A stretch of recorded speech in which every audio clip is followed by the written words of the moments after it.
Hey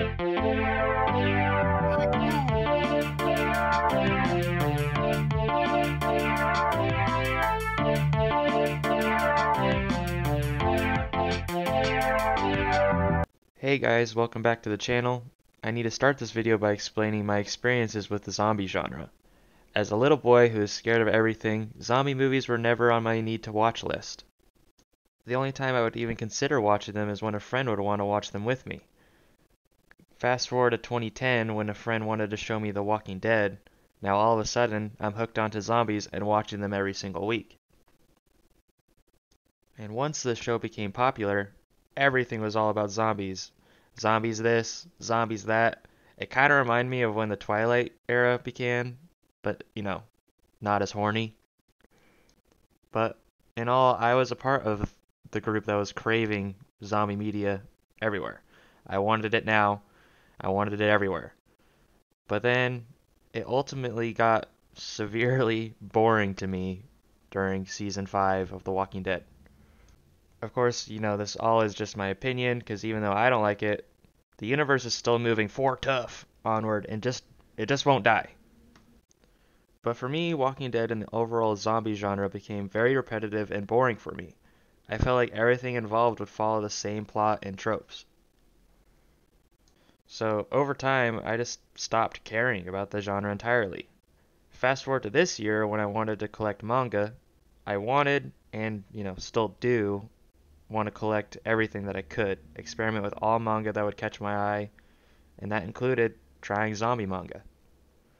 Today, I will be talking about 2 manga that changed my opinion of the entire genre. I will say before you comment, I know there are more popular zombie manga out there, or even better. These are just the first 2 for me, so be patient, my child. The first one I need to talk about is I Am a Hero. This being the first of the genre I wanted to try because I heard a different manga tuber explain it briefly in a collection video, and it sounded like a story that I could actually get into. When I first started to read it, I was a little confused, because it just felt like I was reading about this protag Hideo's life. I even thought about putting it down, but then I started to just get really indulged in it. Because, I knew zombies were going to be in it, but when would they arrive to interrupt Hideo's everyday life? It really made me care about everyone involved around him, even though in the grand scheme of things, they were only around for a brief period of the story. They all were given these very distinct personalities to actually make them feel important and not just zombie fodder, and the first brief moment of a zombie before the outbreak was so eerie and stressful. Even though that moment only took a few pages, it felt like the whole world was about to end, and the characters that we have now read about, they were going to, die. But once that scene was over, Hideo just went back to his normal life for a while. But in doing so, the author planted the perfect seed for the reader of what was about to come. And then, probably one of my favorite parts of the series so far happens, and that's when Hideo goes to Tetsuko's apartment. The amount of tension and stress these panels injected into my body was way too much for me to handle. I need to take a side moment to say that the art in this manga is superb, to where the setting looks so real I feel like I'm just looking at photos of a city or a forest. And some panels use both pages to give the reader more space to digest what they are seeing. And that technique was used during this scene, and every turn of the page was the perfect amount of movement to make me be nervous to turn another page. And it even made me jump, and it was the perfect experience, because a book just made me jump. The entire Tetsuko scene was drawn out to the perfect length to give this first interaction with a zombie important and to also push Hideo's emotions to his limit. Not to mention nobody knows what's going on except for the reader. And as the series goes on, there are multiple moments of pure stress that take sometimes multiple chapters. But it keeps making you want to carry on. You want to see what happens next. I also need to talk about how different Hideo is to your normal zombie protagonist.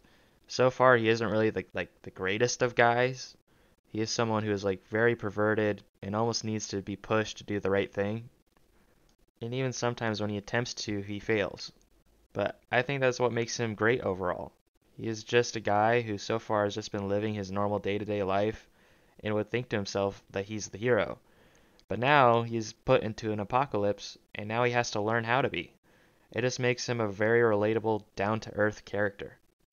Currently, I'm only on the third omnibus of the series, and I'm trying to collect the next few before I start reading again. But I am more than excited to, especially where the story is currently at. I want to see what happens to Hideo and now his zombie ally. That kind of reminds me of like a Demon Slayer Nezuko situation, but I don't know how deep they're going to go into that. And who knows, maybe in the next volume I read she just dies. But that's what I like about this series so far. It's taken more unpredictable ways into the zombie universe, and I love it. The other story I need to talk about is Zom 100, Bucket List of the Dead, a story completely different than I Am a Hero. The main similarity to me is the relatability of our protagonist Akira, a man just out of college who works day and night for a job he eventually hates, his life being sucked away from him by his job to the point he hopes that like a tragic event happens to him just so he doesn't have to go to work the next day. And if that isn't relatable to most of the readers, I don't know what could be. But his wish eventually does come true when he wakes up in a zombie apocalypse, and instead of being scared, he celebrates that he doesn't have to go to work. So now he can actually try to live a life where he can be happy, so he makes a bucket list and tries to find his life's meaning. The tone of this manga is far different than that of I Am a Hero because it's more uplifting and comedic rather than tense. It does have these moments of stress, but that is to be expected based on this genre. But I love this manga based on how different it wants to be from your typical zombie story, and I can't see what else he wants to put on his bucket list and how he wants to fulfill them.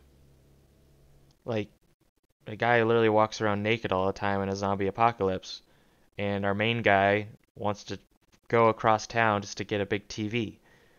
Like, it's just nice that they're doing all these things in a zombie apocalypse, but they actually just don't care about the zombies at all. So yeah, these two manga have now pushed me back into zombies. Gross. If you have other manga that you think would push me in even further, put it in the comments. If you agree or disagree, let's have a conversation down in the comment section. I'll see you again next time. See ya.